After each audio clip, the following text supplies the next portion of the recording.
Ang 8 taong gulang na apo ko na si Lito, na hindi nagsalita ng mahigit 3 taon, ay biglang lumapit sa akin. Nong sandaling iyon, hawak ko ang tasang mainit na tasaan na tinimplang aking manugang bago sila umalis para sa isang marangyang bakasyon. Tumingin ang bata sa aking mga mata ng may matinding takot at ang sabi niya, "Lolo, huwag niyo pong inumin ang sana iyan. Plinano po ni Mommy na patayin kayo." Doon po tila tumigil ang pag-ikot ng mundo ko. Ang seramik na tasa ay nayanig sa aking makamay habang nakatitig ako sa itim na likido. Ito sana ang aking huling gamot bago matulog, ngunit ito pala ang magiging mitsa ng aking buhay. Bago ko po ituloy ang kwentong ito tungkol sa kung paano naging isang crime scene ang sarili kong tahanan, maaari po bang mag-comment muna kayo sa ibaba kung saang lungsod o probinsya kayo nanonood ngayon? Gusto ko po kayong makilala at batiin. At heto ang isang munting paalala.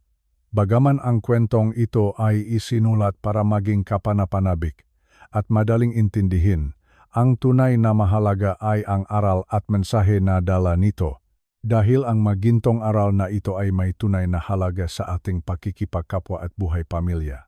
Tila naging isang malaking silid ng katahimikan ang sarili kong tahanan dito sa Quezon City. Nakatayo ang aking anak na si Danilo at ang kanyang asawa na si Clarissa sa gitna ng sala, napapalibutan sila ng mamahaling maleta na kulay kape. Ang tatak ng mga maletang iyon ay Louis Vuitton. Napakamahal. Si Danilo, ang aking kaisa-isang anak. Siya ay 36 na taong gulang na, ngunit hanggang ngayon, kapag kinakausap ko siya, tila hindi siya makatingin ng diretso sa aking nga mata. Lagi siyang balisa. Lagi siyang parang bata na may ginawang mali at natatakot na mapagalitan. Ang kanyang asawa naman na si Clarissa ay ibang-iba. Siya ay maganda, laging maayos ang pananamit at may matamis na NGT.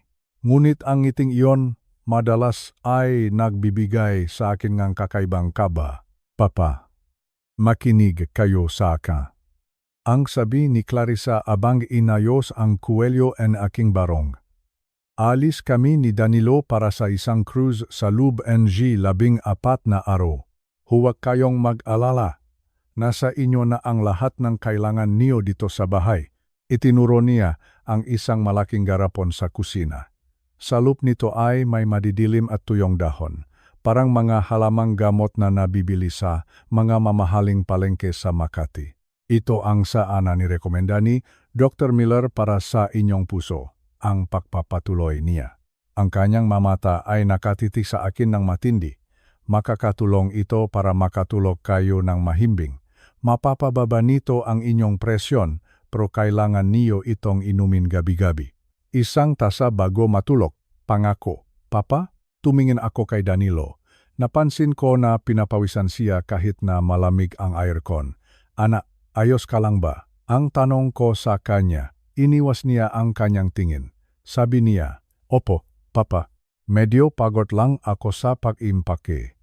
"Gawin niyo na lang ang sinabi ni Clarissa. Inumin niyo ang taa. Alagaan niyo si Lito. Babalik kami agad." Hinawakan niya ang hawakan ng kanyang maleta. Ang kanyang makamay ay namumuti sa higpit ng hawak. Nakita ko na ang ganitong klasang hawak noon sa pantalan ng Manila, ang hawak ng mataong may itinatago. Ang hawak ng taong may malaking utang sa mamasasamang loob. Dapat sana ay naniwala na ako sa aking kutob. Ngunit ako ay isang ama. Gusto kong maniwala na pagod lang ang anak ko. Hindi ko gustong isipin na may masamang balak sila. Sa loob ng 40 taon, ako ang namahala sa logistics ng isa sa pinakamalaking kumpanya ng barko sa bansa. Marunong akong bumasa ng nga dokumento. Marunong akong makakita kung may kulang na kargamento. At alam ko kung kailan ako niloloko ng isang tao. Lahat sila ay naniniwala na ang tanging yaman ko ay ang aking maliit na pensyon. Iyon ang gusto kong paniwalaan nina Danilo at Clarissa. Ngunit ang totoo, ako ay may malaking yaman. Mayroon akong malupa sa Davao at mga stocks na inipon ko sa loob ng maraming dekada. Ang kabuuan aking yaman ay umabot sa 80 milyong piso. 80 milyong piso. Hindi ko ito sinabi sa kanila. Gusto ko kasi na matuto si Danilo na magtrabaho ng marangal, tulad ng ginawa ko nung nakatira pa kami sa isang maliit na kwarto sa Tondo. Pero sa nakikita ko ngayon, si Danilo ay hindi pa rin tunay na lumalaki. Tumingin ako sa aking apo na si Lito. 8 taong gulang na siya. Nakaupo siya sa hagdan at yakap-yakap ang kanyang matuhod. Napakaganda ngang kanyang mga mata, ngunit punong-puno ang maitong kalungkutan. 3 taon na ang nakalipas simula nang tumigil siyang magsalita. Sabi nga doktor, ito ay dahil sa trauma. Nangyari ito matapos mamatay ang aking asawa na si Rosa dahil sa isang aksidente sa hagdan. Sabi nila, si Lito lang ang kasama ni Rosa sa bahay noong oras na iyon. Ang gulat at takot daw ang kumuhangang boses ng aking apo. Nilapitan ko siya at ginulo ko ang kanyang buhok. Huwag kang mag-alala, apo. Alagaan ka ni Lolo. Manonood tayo nga paborito mong pelikula at kakain tayo nga Jollibee. Tumingin sa akin si Lito. Sa kanyang mamata, nakita ko ang matinding takot. Takot na hindi ko may paliwanag. Tumingin siya sa kanyang mamagulang na nasa pinto at nanatili siyang tahimik. O sige na, alis na kami bago pa kami maiwan ng barko, ang sabi ni Clarissa. Papa, tandaan niyo ang isang tasa bago matulog. Napakahalaga nito sa inyong kalusugan. Tumango na lang ako. Hinayaan ko silang makaalis. Ngunit sa ilalim ng aking katahimikan, nagsimula ng gumalaw ang aking mahinala. Ang bakasyong ito, ang tsaang ito, at ang takot sa mamata ng aking apo. Lahat ng ito ay tila mapiraso ng isang puzzle na hindi ko pa kayang buuin. Ang bawat tunog ng pagsasara ng pinto ay tila isang tuldok sa isang mahabang pangungusap. Noong hapon na iyon, pagkaalis ni na Danilo at Clarissa. Ang tunog energy mabigat na pintong nara ay umalinggaw sa buong sala. Pagkatapos niyon, katahimikan. Isang malalim at mabigat na katahimikan. Nakatayo ako sa gitna ng sala ng aking bahay sa Quezon City. Ang bahay na ito ay saksi sa maraming alaala. Dito namin pinalaki si Danilo. Dito kami sumayaw ng aking asawang si Rosa sa ilalim ng nga ilaw.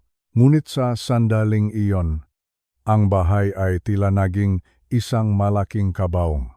Isang kabaong na gawa sa semento at kahoy. Hinarap ko ang aking apo na si Lito. Naroon pa rin siya sa hagdan, nakaupo at nakayakap sa kanyang matuhod. Ang kanyang mamata ay nakasunod sa akin. Tila may gusto siyang sabihin, ngunit gaya ang dati. Wala siyang imik. 3 taon na. 1,095 araw na kaming hindi nakakarinig ng boses mula sa batang ito. Ang katahimikan niya ay tila isang sugat na hindi gumagaling. Halika na, apo, ang sabi ko sa kanya.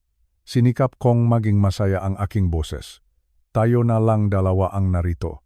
Gagawa muna si Lolong mainit na sa gaya ng bilin ng iyong mommy. Pagkatapos, isipin natin kung anong masarap na hapunan ang kakainin natin. Naglakad ako patungo sa kusina. Ang bawat hakbang ko ay mabigat.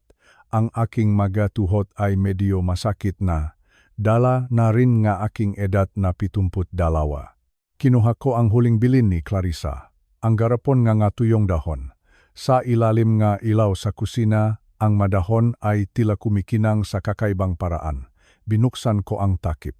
Ang amoy ay hindi katulad ng karaniwang tasaan na chamomile o peppermint. Mayroon itong kakaibang amoy. Amoy nga lupa. Amoy nga lawang. Amoy nga lumang barya na matagal nang nakatago sa bulsa. Isinalang ko ang takure. Pinanot ko ang tubig hanggang sa kumulo ito. Ang singaw na lumalabas ay tila mga multo na sumasayaw sa hangin. Sinukat ko ang isang kutsara ng mga itim na dahon. Inilagay ko ito sa aking paboritong tasa. Ang tasang may nakasulat na, Lolo ang pinakamagaling sa mundo. Ito ay regalo ni Clarissa noong nakaraang Paskwa. Isang regalong punong kabutihan o iyon ang akala ko. Ibinuhos ko ang mainit na tubig. Ang likido ay naging itim na itim agad, parang tinta, parang gabi na walang buwan. Hinayaan ko itong mababat ng 10 minuto, Gaya ng eksaktong bilin ni Clarissa, tinitigan ko ang orasan. Habang naghihintay, naisip ko ang aking anak na si Danilo. Naisip ko ang lahat ng perang itinabi ko para sa kanya. Ang 80 milyong piso na pinagtrabahuhan ko sa loob ng 40 taon. Gusto ko sanang ibigay sa kanya ang lahat ng iyon kapag nakita ko na siyang handa na. Kapag nakita ko na ang responsibilidad sa kanyang mamata. Ngunit ang nakita ko sa kanya bago siya umalis ay takot. Takot na nakikita ko rin sa mga tao sa pantalan na may malaking utang sa mga masasamang loop. Nang tumunok ang timer, kinuha ko ang tasa. Mainit pa ito. Ang amoy ay lalong tumapang. Napakatapang. Papasok na sana si Lito sa kusina. Nakatayo siya malapit sa mesa. Ang kanyang maliliit na kamay ay nakakuyom. Tila nanginginig ang kanyang buong katawan. O apo, ang sabi ko sa kanya habang itinataas ko ang tasa sa aking malabi.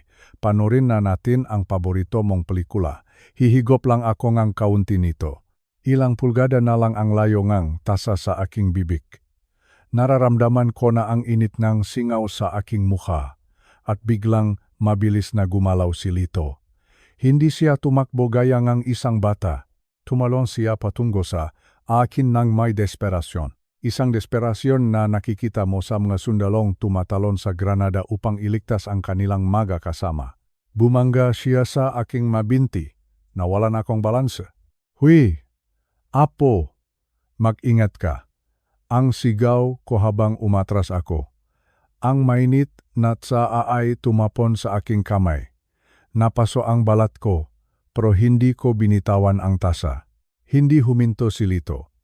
Hinawakan niya ang aking pulso gamit ang kanyang dalawang kamay.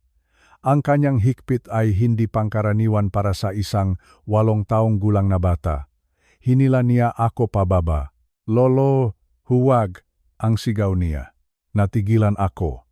Tila tumigil ang pag-ikot ng mundo. Ang katahimikan ng bahay ay nabasag. Hindi dahil sa ingay aming pagbubuno, kundi dahil sa tunog ng kanyang boses. Ang boses na iyon ay hindi mahina.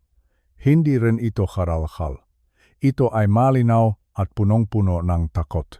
Lito, ang tanging nasabi ko habang nakatitig sa kanya, nakakapagsalita ka na. Hindi niya binitawan ang aking pulso. Ang kanyang mata ay naniningkat ng luha. Tumingin siya sa pintuan na tila inaasahan niyang babalik ang kanyang magulang at paparusahan siya. Pagkatapos, tumingin siya sa akin. Ang mga salitang sinabi niya ay tila sumaksak sa aking puso. Huwag niyo pong inumin yan, Lolo. Ang sabi niya, ang kanyang boses ay nanginginig ngunit determinado. Sabi ni Mommy, kapag inumin niyo yan gabi-gabi sa loob ngang 14 na araw, matutulog na kayo ng habang buhay. Doon, tila ang lahat ng mapiraso ng puzzle ay nagsama-sama ang kabuo ni Danilo. Ang pagiging mapilit ni Clarissa, ang eksaktong panahon ng kanilang bakasyon. Lito, anong sinasabi mo? Ang bulong ko. Ang boses ko ay halos hindi na marinig. Binitawan niya ang aking kamay at humakbang paatras. Pinunasan niya ang kanyang mata. Sabi ni Mommy, ito ay isang gamot na mabagal gumagana. Ang pagpapatuloy ni Lito. Sabi niya, magmumuka itong atake sa puso. Sinabi niya kay Daddy na kapag wala na kayo, ang bahay na ito ay mapupunta na sa kanila. At ang pera mula sa insurance ang magbabayad sa mga masasamang tao. Mga masasamang tao, alam ko na may bisyo si Danilo sa pagsusugal. Alam kong mahilig siya sa marangyang buhay, ngunit ang pumatay sa sariling ama para sa pera, hindi ko kayang isipin iyon. Ang utak ko ay tumatangging maniwala na ang batang tinuruan ko na magbisikleta ay magagawa ito sa akin. Nagsisinungaling ka, Lito. Ang sabi ko, ngunit ang aking sariling katawan ay nanginginig na. Sinusubukan ko pang ipagtanggol ang sarili kong dugo at laman. Isa itong masamang biro, hindi ba? Napanood mo ba ito sa telebisyon? Bakit ka nagsasalita ngayon? Bakit ngayon lang? Tumingin sa akin si Lito ng may kapanahunan na hindi dapat nararanasan ng isang bata. Dahil sabi ni Mommy, kapag nagsalita ako, ipapadala niya ako sa malayo. Ang sabi niya, Dadalhin daw ako sa isang lugar na walang nagmamahal sa akin, gaya ang ginawa niya kay Lola Rosa. Umino ang buong paligid ko. Si Rosa, ang aking asawa. Ang kanyang kamatayan ay idineklara na isang aksidente. Isang dulas sa lumang karpet sa taas ng hagdan. Si Lito ang tanging saksi. 8 taon na ang nakalipas.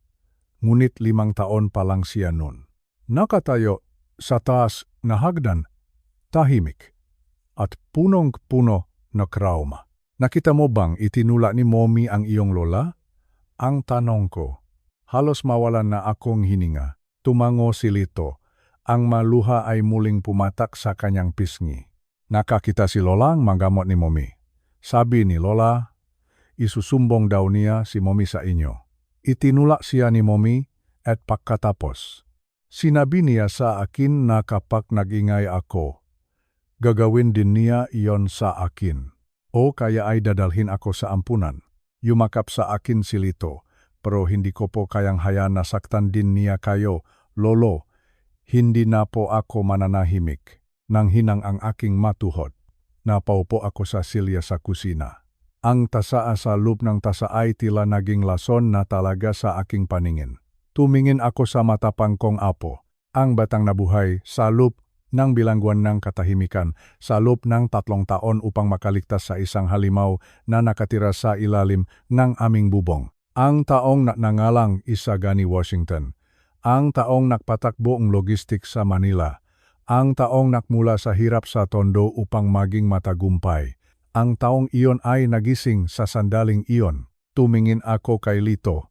Tumayo ako ng tuwid. Wala na ang sakit na aking matuhod. Lito, ang sabi ko, ang boses ko ay matatag, mababa, at mapanganib. Kunin mo ang iyong mga sapatos. Kunin mo ang iyong jacket at dalhin mo sa akin ang iyong tablet. Saan tayo pupunta? Lolo? Ang tanong niya habang pinapahit ang kanyang ilong. Hindi tayo alis. Apo, ang sabi ko habang naglalakad, ako patungo sa kabinet kung saan ko itinatago ang aking lumang lockbox. Mananatili tayo rito, ngunit maghahanda tayo ng isang malaking pagtitipon para sa pagbabalik ng iyong mga magulang. Tumingin ako sa huling pagkakataon sa itim na likido sa tasa. Dahil kung gusto nilang paglaruan ang aking buhay, malalaman nila na maling matanda ang kanilang kinalaban. Ang kabanatang ang aking buhay bilang isang biktima ay tapos na. Ngayon, magsisimula na ang kabanatang ang aking pahihiganti. Isang pahihiganti na hindi nila inaasahan. Isang pahihiganti na magsisimula sa isang simpleng tasang tasa. Ang katahimikan sa loob aming bahay sa Quezon City ay tila naging isang mabigat na kumot. Nakaupo ako sa silya sa kusina habang ang aking apo na si Lito ay nakatayo sa harap ko. Ang kanyang maliliit na kamay ay nanginginig. Ang kanyang boses, na hindi ko narinig sa loob ng 3 taon, ay tila isang multo na nakmumula sa nakaraan. 3 taon. Sa loob ng 3 taon, naniwala ako na ang pagkamatay ng aking asawa na si Rosa ay isang malungkot na aksidente. Naniwala ako sa sinabi ni Danilo at Clarissa. Sabi nila, nadulas lang si Rosa sa lumang karpet sa taas ng hagdan. Sabi nila, dahil sa katandaan kaya siya nawalan ng balanse. Isang simpleng aksidente. Iyon ang itinuon ko sa aking isipan upang mabuhay araw-araw. Ngunit ngayon, habang nakatingin ako sa mga mata ni Lito, alam ko na ang katotohanan ay mas madilim pa kaysa sa gabi. Lolo, ang simula ni Lito, ang boses niya ay mahina, parang isang ihip ng hangin na nakdadala ng masamang balita. Hindi po iyon aksidente. Hindi po nadulas si Lola Rosa. Tumigil ang tibok ng puso ko. Pakiramdam ko ay hindi ako makahinga.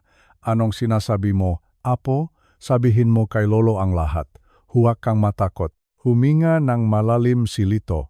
Ang kanyang nga mata ay nakatitik sa hagdanan, ang lugar kung saan natagpuan ang wala ng buhay na katawan ni Rosa. Noong araw na iyon, ang pagpapatuloy ni Lito, 5 taong gulang pa lang po ako noon. Naglalaro ako sa likod na malaking paso ng halaman sa taas. Hindi po nila ako nakita. Ikinwento ni Lito na noong hapon na iyon. nakita ni Rosa si Clarissa sa loop ng eming silid. May hawak daw na mga papel si Clarissa. Ang mga papel na iyon ay galing sa aking luma at itinatagong file. Doon nalaman ni Rosa na ninanakawan kami ni Clarissa. Nalaman ni Rosa na naglilipat si Clarissa ng pera mula sa aming iPhone patungo sa isang sikretong account. 1,000 piso, 10,000 piso, hanggang sa umabot sa daan-daang libong piso. Nagalit po ng husto si Lola Rosa. Ang sabi ni Lito, ang boses niya ay nagsisimulang marinig sa takot. Sabi ni Lola, tatawagan daw niya kayo sa opisina. Sabi niya, isusumbong niya si Mommy sa mga pulis. Galit na galit si Lola. Hawak niya ang mga dokumento. Naisip ko ang aking asawa. Si Rosa ay isang matapang na babae. Hindi niya matitiis ang pandaraya, lalo na kung ito ay galing sa sariling pamilya. Nagaway po sila malapit sa hagdan. Ang bulong ni Lito, sumisigaw si Lola, ngunit si Mommy, ang kanyang mukha ay naging parang bato, wala siyang emosyon.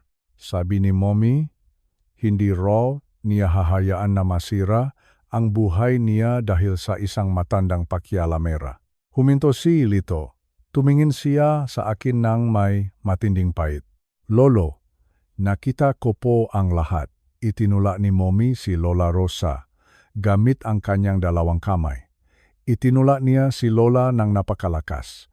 Nakita ko kung paano nahulog si Lola. Narinig ko ang tunok ng kanyang pagbagsak sa sahig. Isang beses lang siyang dumaing. Pagkatapos, tumahimik na ang lahat. Naramdaman ko ang lamig na gumagapang sa aking likuran.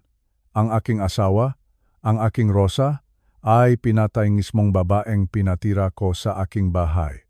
Pinatay siyang asawang aking sariling anak. At pagkatapos niyon, anong nangyari, Apo? Ang tanong ko, ang boses ko ay punong galit na sinusubukan kong itago. Sabi ni Lito, pagkatapos mahulog ni Rosa. Dahan-dahang bumaba si Clarissa sa hagdan. Hindi siya tumawag ng ambulansya. Hindi siya huminging tulong. Lumapit lang siya sa katawan ni Rosa at kinuha ang mga papel na hawa nito. Pagkatapos, nakita niya si Lito. Nakita niya ako sa likod ng halaman. Ang sabi ni Lito, ang kanyang mamata ay naniningkat sa takot. Lumapit siya sa akin. Hinawakan niya ang aking mukha ng napakahigpit. Masakit po, Lolo, sabi niya sa akin. Lito, kung magsasabi ka ng kahit isang salita, kung gagawa ka ng kahit anong tunok, papatayin din kita. O kaya, dadalhin kita sa ampunan kung saan walang nagmamahal sa iyo. Sabi ni Lito, binantaan din siya ni Clarissa tungkol sa kanyang ama. Sabi ni Clarissa, kapag naksumbong ang bata, aalis si Danilo at iwan si Lito dahil ayaw ni Danilo sa mga batang nagsisinungaling. Ang isang 5 taong gulang na bata ay walang laban sa ganong klaseng takot. Ang takot na maiwan, ang takot na mawalan ng pamilya. Iyon po ang dahilan kung bakit hindi na ako nagsalita, ang sabi ni Lito. Mas mabuti nang tumahimik kaysa mawala kayo sa akin, Lolo. Akala ko, kung mananahimik ako, magiging mayos ang lahat. Akala ko, titigil na si Mommy sa paggawa ng masama. Ngunit hindi tumigil si Clarissa. Ang kanyang kasakiman ay walang hanggan. Matapos niyang mapatay si Rosa, ang susunod niyang target ay ako. Ang aking mga ari-arian, ang aking 80 milyong piso. Huwag niyo na pong inumin ang tsaa na iyon, Lolo, ang pakiusap ni Lito. Sinabi ni Mommy kay Daddy na ang tsaang iyon ang magpapatapos sa lahat. Sabi niya, kailangan niyo lang mawala para mabayaran ang lahat ng utang ni Daddy sa pagsusugal. Naisip ko si Danilo, ang aking anak. Alam ba niya ang lahat ng ito? Hinayaan ba niyang mangyari ito sa sarili niyang ina? Alam ba ngang Daddy mo na itinula ni Mommy ang lola? Ang tanong ko. Umiling si Lito. Umiyak po si Daddy noong mamatay si Lola, pero narinig ko po silang nag-usap isang gabi. Sabi ni Mommy, aksidente lang ang lahat. Sinubukan ko pong magsulat sa papel para sabihin kay Daddy, pero nakita ni Mommy ang papel. Sinunok niya iyon. Sinabi niya kay Daddy na ako ay may sakit sa isip kaya ako ay nag-imbento ng kwento. Iyon po ang dahilan kung bakit gusto nila akong dalhin sa isang special school sa malayo. Napakasama, napakawalang puso. Hindi lang nila pinatay ang aking asawa. Hindi lang nila binalak na patayin ako. Sinira rin nila ang pagkabata ng aking apo. Ginawa nilang bilangguan ang sarili niyang katawan sa loob ng 3 taon. Ang bawat gabi na nakita ko si Lito na tahimik sa sulo, iyon pala ay dahil sa takot na baka mamatay din ako. Tumayo ako mula sa aking silya, niyakap ko ng mahigpit si Lito, ang aking matapang na apo. Lito, pakinggan mo si Lolo, ang sabi ko ng may kasiguraduhan, tapos na ang iyong pananahimik. Hindi ka na mapupunta sa ampunan. At hindi ako papayak na saktan pa tayo ng mami mo. Naramdaman ko ang pagdaloy nga galit sa aking nga ugat. Ngunit ito ay hindi ordinaryong galit. Ito ay isang malamig at planadong galit. Ang uri ngalit ngang isang taong wala ng takot na mawalan. 3 taon kang nagtago sa dilim. Apo, ang bulong ko sa kanya. Ngayon, ilalabas natin ang lahat sa liwanag. Gagawin nating impyerno ang buhay nila gaya ang ginawa nila sa atin. Tumingin ako sa hagdanan. Tila nakikita ko pa rin ang anino ni Rosa. Hindi ako papayak na ang kanyang kamatayan ay mawalan ng katarungan. Jose, ang sabi ko sa aking isipan, tinatawag ang aking abogado. Ihanda mo ang lahat. Dahil ang digmaang ito ay sisiguraduhin kong ako ang mananalo. Para kay Rosa, para kay Lito, at para sa katotohanan. Hindi ko na kailangan ng tsaa para makatulog. Ang kailangan ko ay katarungan at sisiguraduhin kong bawat patak ng lason na binalak nilang ipakain sa akin ay babalik sa kanila ng 10 beses na mas matindi. Nakatayo ako sa gitna ng kusina. Hawak ang tasangang saa na tila naging isang mabigat na pasanin. Ang itim na likido sa loob nito ay hindi natsaa sa aking paningin. Ito ay lason. Ito ay kamatayan na nakabalot sa isang pangakong kalusugan. Tiningnan ko ang aking apo na si Lito. Ang kanyang mga mata ay nananatiling nakatitig sa akin. Punong-puno ang kanyang mukha ng pag-aalala. Isang 8 taong gulang na bata na kailangang magdalang ganito kabigat na sikreto. Isang bata na kailangang iligtas ang kanyang lolo mula sa kanyang sariling mamagulang. Patunayan natin, apo. Ang bulong ko sa kanya, ang boses ko ay mababa, ngunit punong pait. Kailangan kong makakita ng ebidensya. Hindi dahil hindi ako naniniwala kay Lito, kundi dahil kailangan ng aking puso na makita ang katotohanan ng sarili kong mga mata. Bago ko tuloy ang burahin ang pagmamahal ko sa aking anak na si Danilo. Naglakad ako patungo sa sulok ng aming kusina. Doon nakalagay ang isang malusok na halaman. Isang halamang kimtien o money tree. Ang halamang ito ay itinanim ng aking asawa na si Rosa maraming taon na ang nakalipas. Sabi ni Rosa noon, ang halamang ito ay magdadalangang swerte at kasaganaan sa aming pamilya. Napakabirde nga na dahon nito. Napakatatag ng matangkay. Tiningnan ko ang halaman. Parang nakikita ko ang mukha ni Rosa sa bawat dahon nito. Patawad, Rosa, ang sabi ko sa aking isipan. Kailangan kong gawin ito. Dahan-dahan, itinagilit ko ang tasa. Ang mainit at itim na tsa ay bumuhos sa lupa ng halaman. Sa simula, wala kaming narinig kundi ang tunog ng tubig na pumapatak sa lupa. Hinawakan ko ang aking hininga. Isang bahagi nga aking puso ang nakdarasal. Na sana ay nakakamali lang si Lito, sana ay isa lang itong masamang panaginip, sana ay mabasa lang ang lupa at walang mangyari. Ngunit pagkatapos negilangi segundo, izangi kakaibangi tunogi anggi pumuno sa tahimik na kusina. Isang tunog nga paksingasing, parang tunog ahas. Bumula ang lupa. Isang maputi at maduming bula ang lumabas mula sa ilalim ng maugat. Ang bula ay tila kumukulo kahit na hindi naman ganun kainit ang saa. Ang amoy ngang lupa ay biglang nagbago. Naging amoy ngang kemikal. Amoy nga nasusunog na bakal. At pagkatapos, ang hindi kapanipaniwala ay nangyari sa harap namin. ang madahon ng Kimtien, na kanina lang ay napakasigla, ay nagsimulang mangulubot. Nakita ko kung paano dahan-dahang lumaylay ang mga tangkay nito, ang kulay berde ay naging dilaw, at ang dilaw ay naging kayumanggi sa loob lamang ng ilang sandali. Ang halaman na inalagaan namin ng maraming taon ay tuyong-tuyo na. Tila sinipsip ng lason ang lahat ng buhay mula rito. Nalaglag ang tasamula sa aking kamay. Bumasag ito sa sahig. Ang tunok ay parang isang putok ng baril sa loob ng bahay. Napasandal ako sa lababo. Ang aking dibdib ay naninikip. Hindi lang halaman ang napatay sa harap ko. Ang lahat ngang natitirang tiwala ko kay Danilo ay tuluyan na ring namatay. Ang aking kaisa-isang anak ay iniwan ako sa loob nga isang bitag. Pinirmahan niya ang aking hatol na kamatayan at iniwan ang sarili niyang anak upang panorin akong mamatay. Lolo, ayos lang po ba kayo? Ang tanong ni Lito. Nilapitan niya ako at hinawakan ang aking kamay. Ang kanyang maliit na kamay ay nanginginig. Tumingin ako sa kanya. Ang bata na ito, ang aking apo, ang tanging dahilan kung bakit ako humihinga pa ngayon.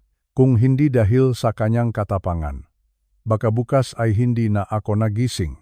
Isang matinding galit ang nagsimulang mabuo sa aking kalooban. Ito ay hindi galit na nagpapasiga. Ito ay isang malamig na galit. Isang galit na nagpapatalas ng isipan. Ang isagani, Washington na nagpatakbo ni malalaking operasyon sa pantalan ni Manila. Ang isagani na hinarap ang mabagyo at mga mandarambong, ang taong iyon ay tuluyan ng nagising. Lito, pakinggan mo ako. Ang sabi ko, ang boses ko ay matatag na. Hindi tayo tatawag ng pulis ngayon. Tumingin sa akin si Lito ng may pagtataka. Bakit po, Lolo? Masama po silang tao. Dapat po silang makulong. Tama ka, Apo. Ang pagpapatuloy ko habang pinupunasan ko ang pawis sa aking no. Dapat silang makulong. Pero kung tatawag tayo ng pulis ngayon, magagawa nilang gumawa ng kuwento. Sasabihin nila na wala silang kinalaman. Sasabihin nila na ang tasaa ay galing sa ibang tao. At ang mga masasamang tao na pinakakautangan ng iyong daddy ay pupunta pa rin dito. Mawawala ang ating bahay. Mawawala ang lahat. Naglakad ako patungo sa aking opisina. Sumunod sa aking silito, kinuha ko ang aking lumang telepono. Isang telepono na hindi alam ng aking anak. Gusto ko silang mawalan ng lahat. Ang bulong ko sa sarili ko. Gusto ko nga maramdaman nila ang takot na naramdaman mo sa loob ng 3 taon. Gusto ko na makita nila kung paano gumuho ang mundong itinayo nila sa ibabaw ng nga kasinungalingan. Inisip ko ang aking plano. Ako ay 72 taong gulang na, ngunit ang aking utak ay mas mabilis pa kaysa sa kanila. Alam ko ang bawat galaw sa negosyo. Alam ko kung paano paikutin ang mga dokumento. Gagawa tayong isang laro, Lito. Ang sabi ko habang tinitingnan ko ang aking apo. Isang laro kung saan tayo ang magdidiktang bawat hakbang. Hahayaan nating isipin nila na nagtatagumpay sila. Hahayaan nating isipin nila na ang tsaa ay gumagana. At kapag handa na ang lahat, doon natin sila bibiglayin. Tumayo ako ng tuwid. Ang sakit sa aking matuhod ay tila nawala. Ang isagani na dati ay nagpapadala ng libu-libong kargamento sa buong mundo ay nahahanda na para sa kanyang pinakamahalagang kargamento. Ang katarungan. Tumingin ako muli sa tuyong halaman ng Kimtien. Ang halaman ng swerte ay naging halaman ng babala, patawad, rosa. Ang sabi ko sa hangin, sinira nila ang swerte na itinanim mo, pero ipinapangako ko sa iyo, ibabalik ko ang katarungan sa bahay na ito. Hindi sila makakatakas. Kahit nakadugo ko pa siya, ang hustisya ay hindi mamimili. Hinawakan ko ang balikat ni Lito.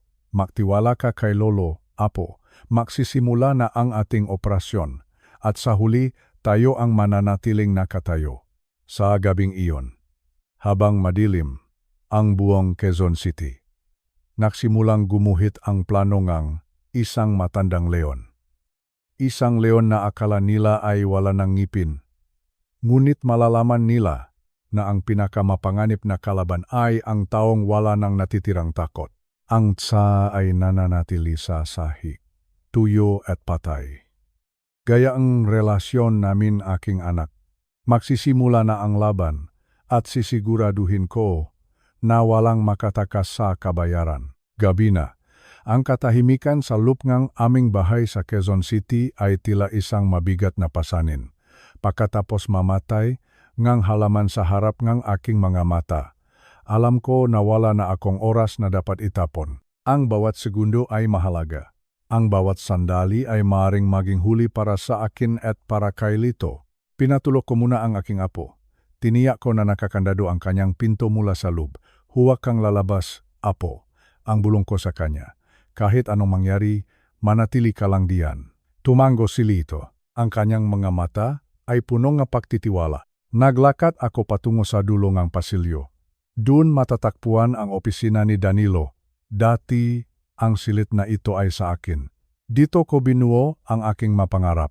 Dito ko pinlano ang paglago ng aking negosyo sa logistics. Ngunit nang payagan ko silang tumira rito, ibinigay ko sa kanya ang silid na ito. Umaasa ako na gagamitin niya ito upang maging isang matagumpay na tao. Ngunit hindi ko alam na ginawa niya pala itong pugat ngang kanyang malihim, nalok ang pinto. Ngunit hindi iyon problema para sa akin. Noong nagtatrabaho pa ako sa pantalan ng Manila, marami akong natutunan. Natuto akong magbukas ng makargamento na nawalan ng susi.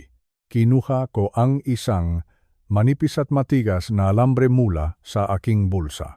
Isang sandali lang at narinig ko ang mahinang tunog ng peklik. Bumukas ang pinto.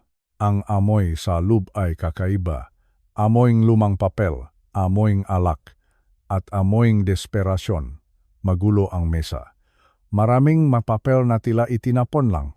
Kinuha ko ang aking flashlight at itinutok ko ito sa malaking cabinet sa likod ng mesa. Alam ko na naroon ang kaban, ang fault. Isang digital na fault na binili niya noong nakaraang taon. Tumayo ako sa harap ng fault. Naisip ko ang maposibleng numero.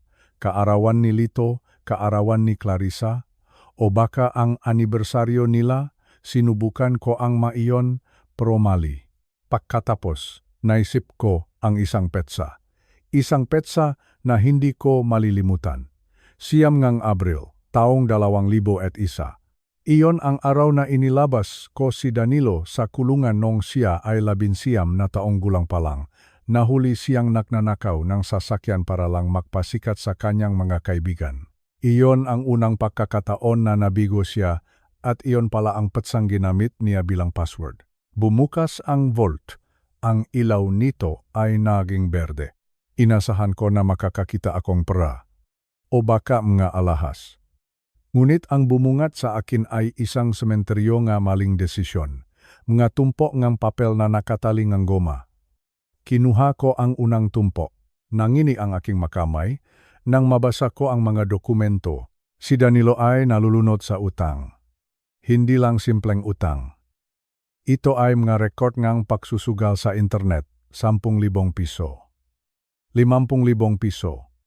100,000 piso. Nawala ang lahat sa loop lang nga 6 na buwan. Ngunit hindi lang iyon. May mga dokumento rin tungkol sa cryptocurrency. Naloko siya sa mga scam sa internet.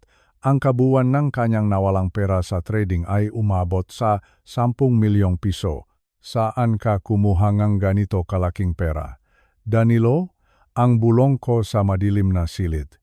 Alam ko na ang sahod niya sa car dealership ay sapat lang para sa kanilang luho. At doon, sa pinakailalim ng vault, nahanap ko ang kasagutan. Isang itim na folder. Sa loob nito ay isang kasunduan sa pautang. Hindi ito galing sa bangko. Walang logo ng kahit anong kumpanya. Mayroon lamang pangalan. Omega Group, kilala ko ang pangalang iyon. Hindi sila mga bangkero. Sila ay mga linta na sumisipsip ngang buhay ng tao. 25 milyong piso. 25 milyong piso ang inutang ni Danilo. At ang kolateral, ang aking bahay. Naramdaman ko ang pagdaloy ng lamig sa aking buong katawan. May kasama ring deed of sale ang utang na iyon. Inililipat ang titulo ng bahay ko sa pangalan ni Danilo. may pirma ako sa ilalim. Isang pirma na napakalinis, napakakumpleto. Ngunit alam ko na hindi ako ang pumirma niyon. Piniking sarili kong ang aking pirma upang ibenta ang bahay na pinahirapan ko sa loob ng 40 taon. Ngunit bakit nila ako gustong patayin? Kung makuha na nila ang bahay, bakit kailangan pang lason? Hinalungkat ko pa ang loob ng fault. Sa pinakasulok, nahanap ko ang isang makapal na sobre. Pagbukas ko, tila tumigil ang pagtibok ng aking puso. Isa itong insurance policy. Isang life insurance policy para sa akin, si Isagani Washington. Ang benepisyaryo, si Danilo Washington. Ang halaga, 100 milyong piso. 100 milyong piso. Ang petsang polisi ay eksaktong 30 araw na ang nakalipas. May nakasulat sa loop na kapag ang pagkamatay ay dahil sa aksidente o biglang sakit sa puso, ang bayad ay ibibigay sa loop lamang ng 48 oras. Kaya pala kailangan nilang umalis at hayaan akong mamatay habang wala sila. Gusto nilang magmukhang natural ang lahat. May nakadikit na maliit na papel sa likod ng folder. Sulat kamay ni Danilo, sabi ron, deadline ay Biyernes. Kung hindi ay babaliin nila ang aking mabinti, Biyernes. Iyon ay sa loob lamang ng 3 araw. Ngayon ko naintindihan kung bakit sila balisa. Ngayon ko naintindihan kung bakit kailangang mabilis ang epektong sa ang aking buhay ang ginawa nilang pambayad sa kanilang mautang. Tumayo ako ng tuwid. Wala na ang pagod sa aking katawan. Ang galit ko ay naging kasing patal ng isang talim. Hindi na ako isang ama na tumitingin sa mapagkakamali ng anak. Ako ay isang taong nakaharap sa isang kabay na gustong pumatay sa akin. Kinuha ko ang aking telepono at tinawagan ang kaisa-isang taong mapagkakatiwalaan ko sa ganitong sitwasyon. Si Ate Jose, siya ay matanda na gaya ko, ngunit siya ang pinakamatalas na abogado sa Makati. Jose, gising ka ba? Ang tanong ko nang sumagot siya, kailangan kong tulong mo. Isang malaking tulong. Gani, ano iyon? Bakit napakalalim ng gabi? Ang tanong ni Jose. Jose, inggan mo ako ng mabuti. Ang sabi ko habang tinitignan ko ang mga pekeng dokumento, huwag mong ibebenta ang mga stocks ko sa Davao. Sa halip, kung gumawa kang isang irrevocable trust, pangalanan mo itong Lito Defense Fund. Gusto kong ilipat ang lahat ng ari-arian ko sa trust na iyon ngayon din. Lahat. Gani? Bakit? Dahil sinubukan nila akong lasunin. Jose, pineke nila ang pirma ko para nakawin ang bahay ko. May deadline ang mga masasamang loop sa Biyernes. Gusto kong bilhin mo ang utang ni Danilo mula sa Omega Group. Gamitin mo ang pangalan ng aking kumpanya, Zeco Holdings. Natahimik si Jose sa kabilang linya. Gani, sigurado ka ba rito? Sigurado ako. Jose, gusto kong makuha ang mga dokumento ng utang bago sumapit ang Biyernes. Gusto ko na kapag bumalik sila, hindi na sila sa Omega Group nanggagaling. Gusto ko na sa akin na sila ay may utang. Gusto ko silang hawakan sa lig. Sige, Gani. Gagawin ko ang lahat. Sisimulan ko na ang mga dokumento ngayon din. Ibinaba ko ang telepono. Tiningnan ko ang madilim na opisina ni Danilo. Akala niya ay matalino siya.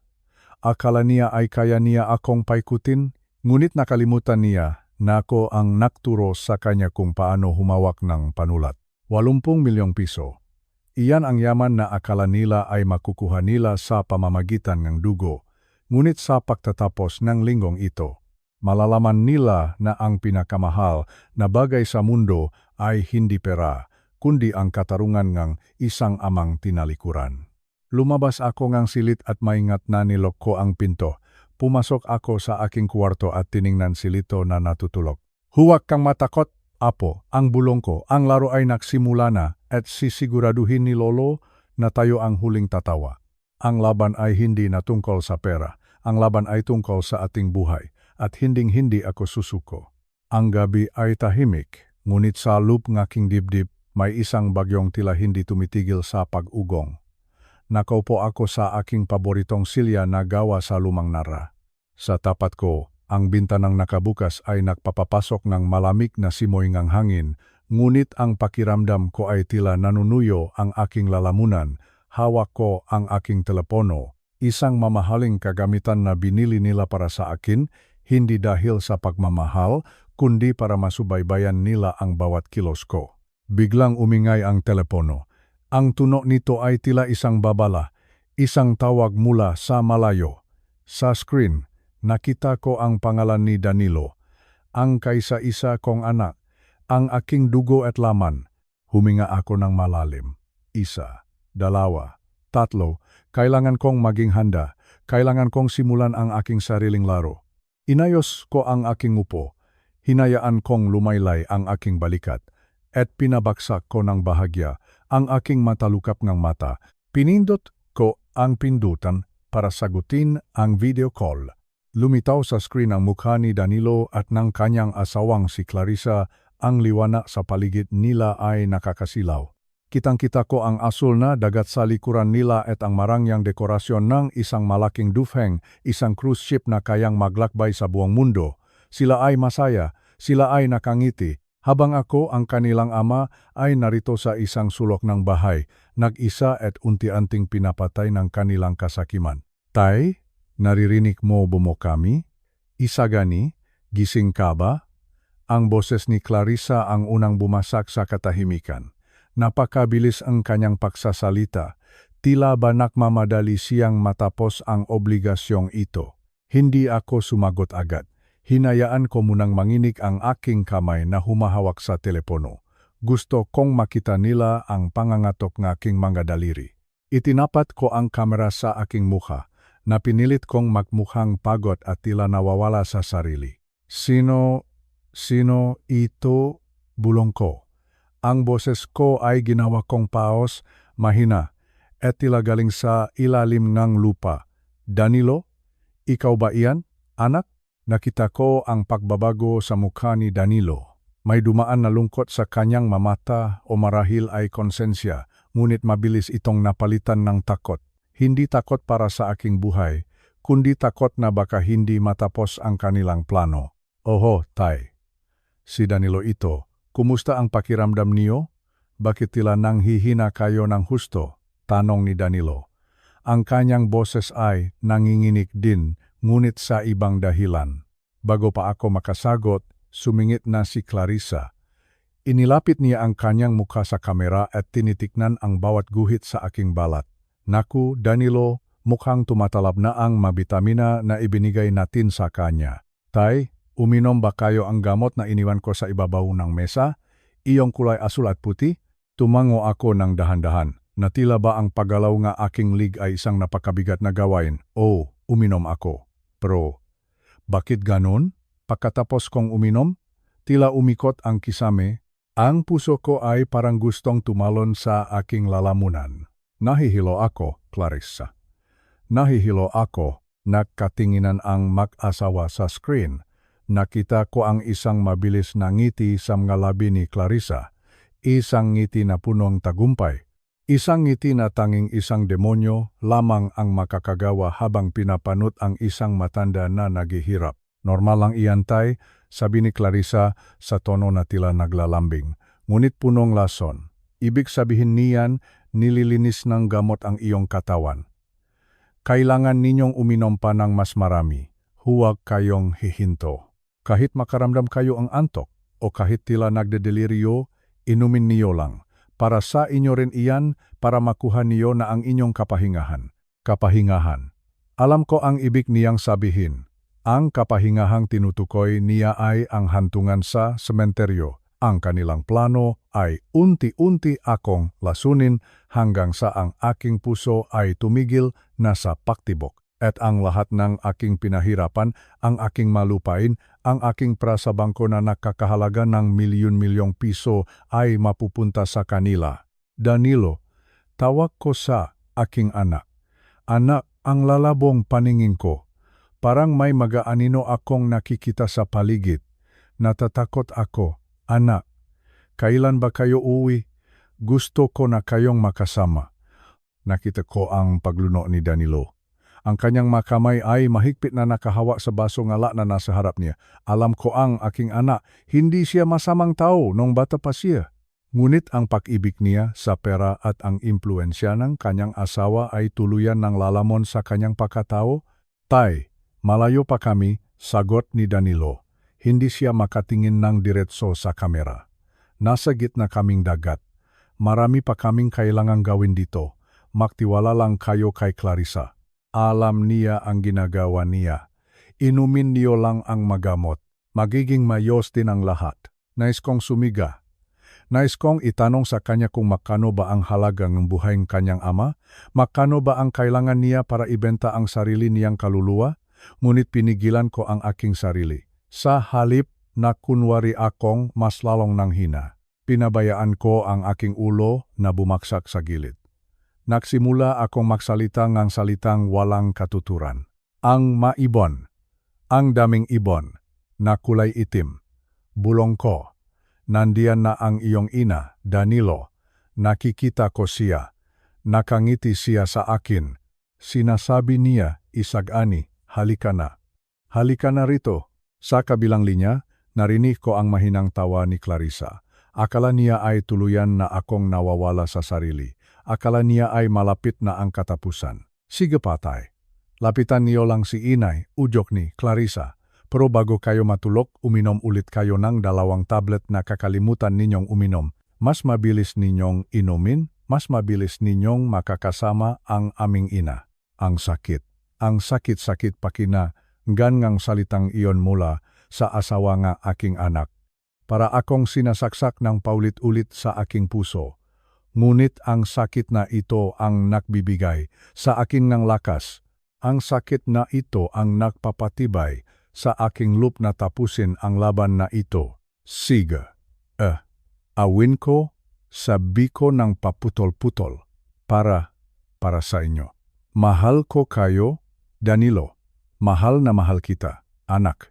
Pagkasabi ko noon, hinayaan kong mahulog ang telepono mula sa aking kamay patungo sa aking kandungan hanggang sa ang screen ay tanging ang kisame na lamang ang nakikita. Hindi ko pinatay ang tawag. Gusto kong marinig ang kanilang pag-usap kapag akala nila ay hindi ko na sila naririnig. Ayan na, Danilo. Kaunti na lang, narinig kong sabi ni Clarissa, ang boses niya ay punong galak. Sa tingin ko, hindi naabot ng 1 linggo ang matanda. Tingnan mo ang kanyang mamata. Awala na sa wisyo. Kapag namatay siya, sa atin na ang lahat ng lupain sa probinsya. Mababayaran na natin ang lahat ng utang natin sa Chasino. Makakabili na tayo ng bagong bahay sa Makati. Clarissa, sapat na, sagot ni Danilo. Mababa ang kanyang boses, punong pagod. Ama ko pa rin siya, hindi ko kayang sikmurain ang ginagawa natin. Huwag kang makmalinis. Danilo, bulyaw ni Clarissa. Sino ba ang nagsugal ng 500,000 piso noong nakaraang buwan? Sino ba ang nangangailangan ng para hindi tayo makasuhan ng estafa? Pareho nating kailangan ito. Huwag ka nang umatras ngayon. Tapos na ang laban. Ang matanda ay malapit ng mawala. Nanatiling tahimik si Danilo. Ang katahimikang iyon ang pinakamasakit na bahagi ng gabing ito. Ang kanyang pananahimik ay ang kanyang pagsang-ayon sa aking kamatayan. Matapos ang ilang sandali, pinatay na nila ang tawag. Ang katahimikan ay muling bumalik sa aking silid. Ngunit sa pagkakataong ito, ang katahimikan ay hindi na nakakatakot. Ito ay punong determinasyon. Dahan-dahan akong umayos ng upo. Ang aking mga kamay na kanina lang ay nanginginig, ay naging matatag. Ang aking paningin na kanina lang ay tila malabo ay naging matalas. Tumingin ako sa mga tablatang iniwan nila sa mesa. Kinuha ko ang maito at isa-isang itinapon sa bekuanyo. Hindi ko kailangan ng kanilang lason. Ang tanging kailangan ko ay ang katotohanan. Lumakat ako patungo sa altar na nasa sulok no aking kwarto. May maliit na imaheng mahal na birhen doon. Nagdasal ako. Humingi akong tawad sa Diyos sa gagawin kong paghihiganti. Ngunit kailangan kong ituro sa aking anak ang halaga ng buhay. Kailangan kong ipakita sa kanila na ang kasakiman ay walang magandang patutunguhan. Patawarin mo ako, Panginoon, bulong ko. Ngunit ang amang ito ay kailangang maging matatag, para sa katarungan, para sa aking sarili. Sa darating na mga araw, mas lalo kong pagbubutihin ang aking pag-arte. Hahayaan ko silang maniwala na sila ay nagtatagumpay. Hahayaan ko silang magdiwang sa gitnang dagat, habang iniisip na ang kanilang ama ay naghihingalo na. Ngunit ang hindi nila alam, sa bawat araw na lumilipas, mas lalo akong nagiging handa. Ang bawat sandaling ang aking panghihina ay bahagi ng isang malaking bitak. Isang bitak na sila mismo ang gumawa, at sila rin ang mahuhulog sa huli. Naisip ko ang pera, ang milyon-milyong piso na kanilang inaasam. Sa bansang ito, ang pera ay makapangyarihan, ngunit ang pagmamahal ng isang magulang ay dapat mas mahalaga. Dahil sa kanilang ginawa, ang bawat sentimo ng aking kayamanan ay sisiguraduhin kong hindi nila mahahawakan. Humiga ako sa aking kama, ipinikit ko ang aking mamata. Sa aking isipan, nakikita ko na ang katapusan ng palabas na ito. Isang katapusan kung saan ang katarungan ang mananaig. Isang katapusan kung saan ang isang ama, sa kabilang kanyang edad na 65 taon, ay magpapakitang tunay na lakas. Matulog na kayo, Danilo at Clarissa. Magpakasaya kayo sa inyong bakasyon. Sulitin ninyo ang bawat sandaling ang inyong karangyaan. Dahil sa pagbasa ninyo, wala na kayong madadatnan na matandang mahina. Ang madadatnan ninyo ay ang katotohanan ng iyong tinakbuhan. Ang gabi ay malalim na. Ngunit para sa akin, ang araw ay malapit ng sumikat. Isang bagong araw kung saan ang lahat ng lihim ay mabubunyag. At sa huli, ang pag-ibig na binalewala ay magiging isang aral na hindi nila makakalimutan habang buhay. Ang katotohanan ay may sariling bigat. At noong gabing iyon, bigat na iyon ay naramdaman ko sa bawat sulok ng aking bahay sa Quezon City. Alam ko na darating sila. Ang malinta na sumisipsip sa buhay ng aking anak. Ang mataong walang kaluluwa na handang pumatay para sa pera. 11:00 ng gabi. Unta na sa hating gabi. Nakaupo ako sa aking paboritong silya sa sala. Madilim ang buong bahay. Iban sa isang maliit na lampara sa aking tabi. Pinatulog ko na si Lito sa itaas. Sinabi ko sa kanya na huwag lalabas kahit anong ingay ang marinig niya. Biglang, anik ang katahimikan ng isang malakas na kalabog. Hindi iyon katulad ng isang kapitbahay. Iyon ay ang marahas na paghampas ng kamao sa mabigat kong pintong nara, parang gustong wasakin ang kahoy, parang gustong gibayin ang aking tahanan. Tumayo ako ng dahan-dahan. Wala akong naramdamang takot. Sa 40 taon ko sa pantalan ng Manila, aharap ko na ang lahat ng klase ng masasamang loop. Nakakita na ako nga barilan sa tondo. Nakipag-usap na ako sa mga mandarambong sa barko. Ang mataong nasa labas ng pinto ko ngayon, sila ay mga batang naglalaro lang kumpara sa mga hinarap ko nun. Danilo, buksan mo ang pintong ito. Ang sigaw ang isang lalaki mula sa labas. Alam naming nariyan ka, huwag magtago. Kung hindi mo ito bubuksan, ibinubuhos namin ito. Huminga ako ng malalim. Inayos ko ang aking salamin sa mata. Pinuksan ko ang kandado. Ang tunok ng bakal ay umaling-aungaw sa tahimik na pasilyo. Pinuksan ko ang pinto ng malapat. 2 lalaki ang nakatayo sa aking franda. Ang isa ay matangkat at payat pilat sa kanyang kilay. Ang isa naman ay pandak ngunit malapat ang katawan. Ang kanyang makamao ay tilam nga maso. Amoy alak sila at amoy usok. Wala rito si Danilo. Ang sabi ko, ang boses ko ay kalmado. Walang panginginig. Nasa gitna siyang dagat. Amang ay naksusugal pa rin sa loob ang barko.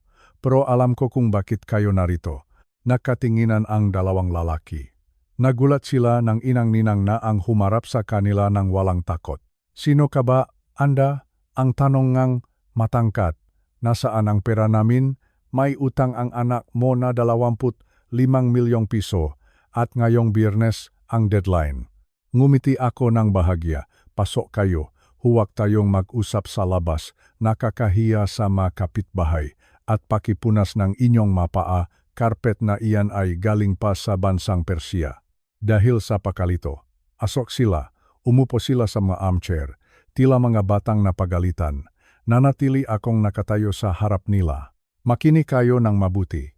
Ang sabi ko habang naglalakad ako patungo sa mesa, alam ko ang tungkol sa Omega Group. Alam ko na ang boss, niyo na si Tony Renging, ay nagpapatakbo na negosyo sa likod na isang laundry shop sa Maynila. Alam ko rin na kayo ay mga maniningil lamang. Marami kang alam. Matanda. Ang sabingang malapat na lalaki habang dahan-dahang kinakapa ang kanyang baywang erotiko. Hindi sapat ang kaalaman para pambayad ng utang. Gusto namin ng pera. Yon din. Sa halip na sumagot, uha ko ang isang bagay mula sa ilalim ng libro sa mesa. Ang aking Colt Mill siyam naraan at 11. Isang magandang baril na gawa pa noong taong 1957. Inilapak ko ito sa ibabaw ng mesa ng may malakas na tunog ng bakal. Natigilan ang dalawang lalaki. Nanlaki ang kanilang mamata. Huwag niyongukan. Ang sabi ko, ang boses ko ay naging kasing lamig ng yelo. Sa distansyang ito, hindi ako makakamali. Ngayon, uminom muna kayong tubig at pag-usapan natin ang negosyo. Naglabas ako ng isang malaking checkbook. Isang corporate checkbook mula sa aking kumpanya, ang ZK Holdings. Ang sitwasyon ay ganito. Ang pagpapatuloy ko habang nagsusulat ako, ang anak ko ay isang hangal. Pineke niya ang aking pirma upang manghiram sa inyo at ngayon binalak niyang patayin ako para sa insurance money upang mabayaran kayo. Insurance money? Ang tanong ang matangkad, mukhang wala silang alam sa balak na pagpatay.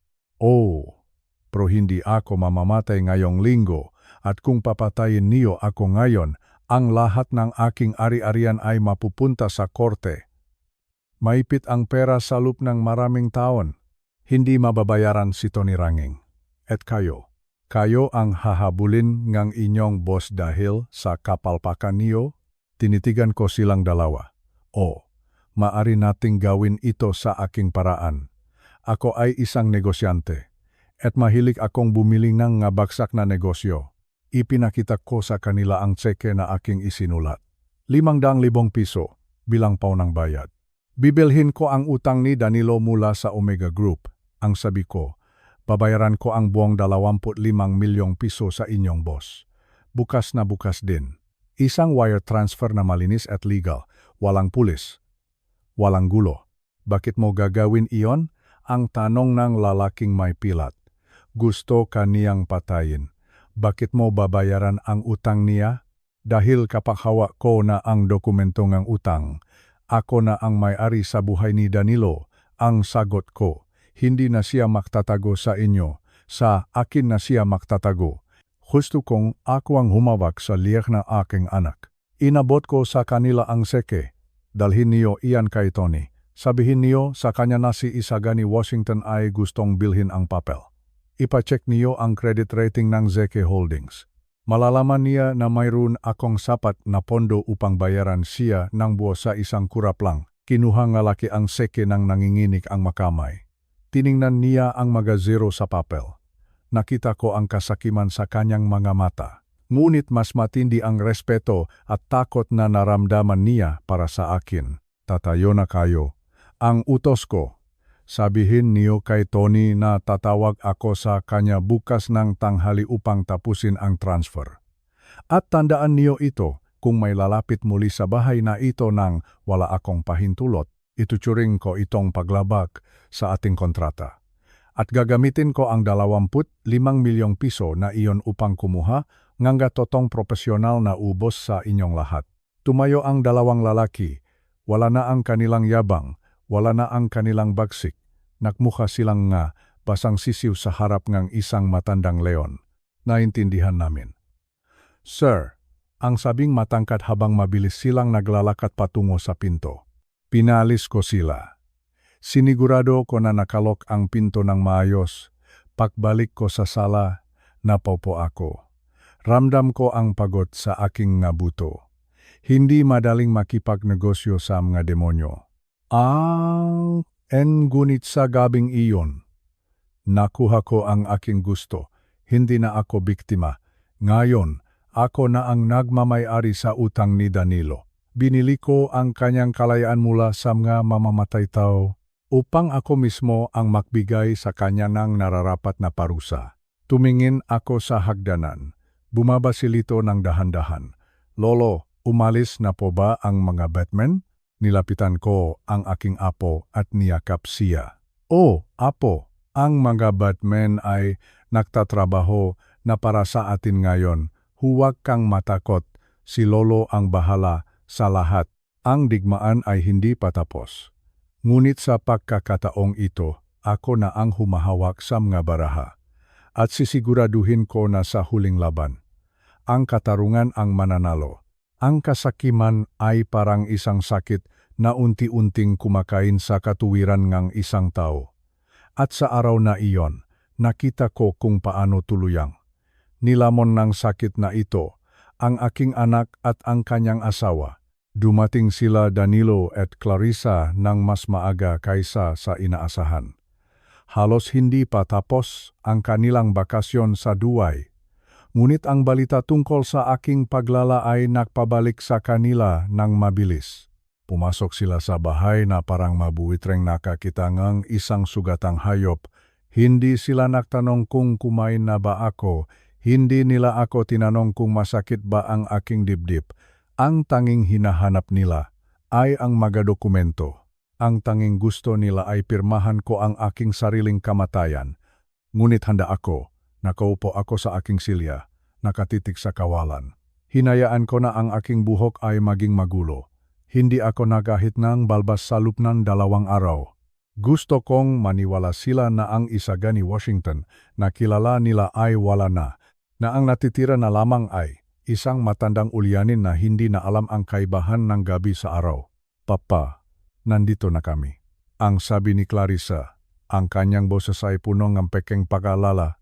Ngunit nakita ko ang kanyang mata na lumilibot sa sala, tila kinakalkula ang halagang bawat gamit sa bahay.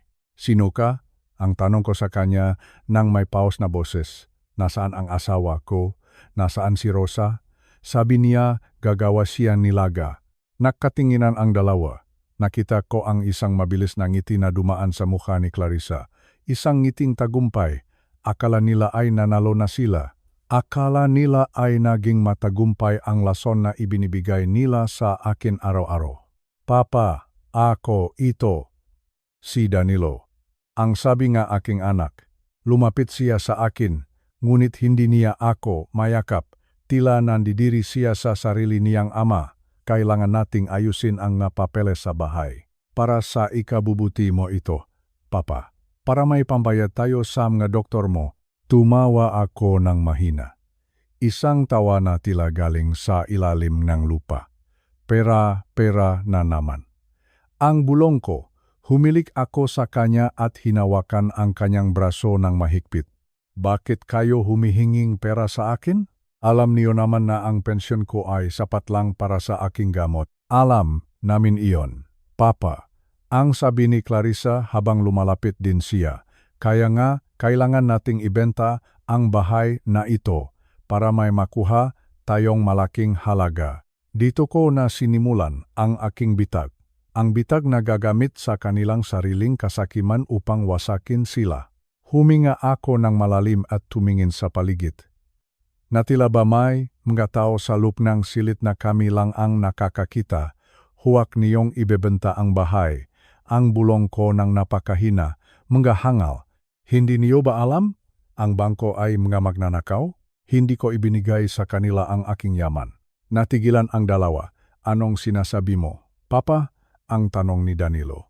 40 taon. 40 taon ako sa pantalan. Ang pagpapatuloy ko, natila nagsasalita sa aking sarili. Ang kakargamento, ang masuhol, ang magintong barya. Hindi ko sila inilagay sa bangko. Itinaho ko sila rito, sa mismong ilalim ng ating makapa. Nanlaki ang mamata ni Clarissa. Ang kanyang pahinga ay bumilis. Ginto, Papa, nasaan ang ginto? Saan mo itinago? Hinila ko sila ng mas malapit. Ang amoy ngang kanilang kasakiman ay mas masangsang pa kaysa sa anumang lason. Sa basement, ang bulong ko, sa likod ngang pader na laryo, malapit sa lumang lababo. May ligtas na tagwan doon. 40 kilong ginto. Purong ginto. 40 kilo. Alam ko na ang numerong iyon ay sapat na upang mawala ang kanilang katuwiran. 40 kilong ginto ay nakakahalaga ng halos 100 milyong piso. Mas malaki pa sa anumang insurance policy na maari nilang makuha. Sigurado ka ba rito? Papa, ang tanong ni Danilo, nakita ko ang panginginig ng kanyang makamay. Huwag niyong sasabihin sa mapulis. Ang sabi ko habang unti-unting pumipikit ang aking mga mata, na tila ba nakatulog na ako sa gitnang pag-usap. Huwag niyo ring sasabihin sabir. Iyon ay para sa aking apo. Para kay Lito. Hindi na sila nakaksaya ng panahon. Halos tumakbo sila patungo sa pintuan ng basement. Narinig ko ang mabilis na yabak ng kanilang mapaa sa hagdanan. Narinig ko ang kalabok ng magamit na inililipat. Pumasok si Lito sa sala. Tumingin siya sa akin ng may pagtataka, Lolo. Bakit po sila nakmamadali pababa? Ngumiti ako sa aking apo. Isang tunay na ngiti. Naglalaro sila ng treasure hunt. Apo, hayaan mo sila. Masyado silang naging masipag sa paggawa ng masama. Kaya ngayon, pagtatrabahuhin natin sila ng libre.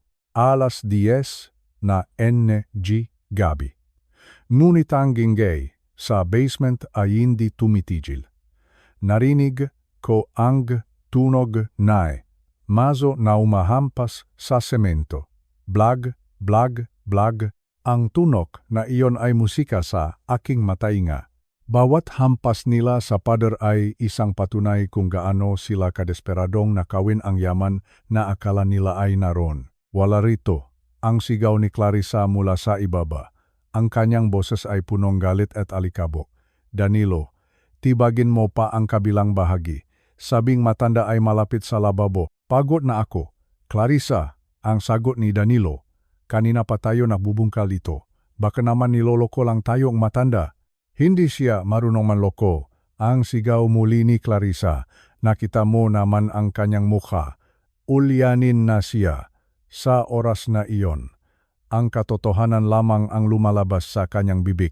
Huwag kang tumigil. 40 kilong ginto. Danilo, isipin mo iyon.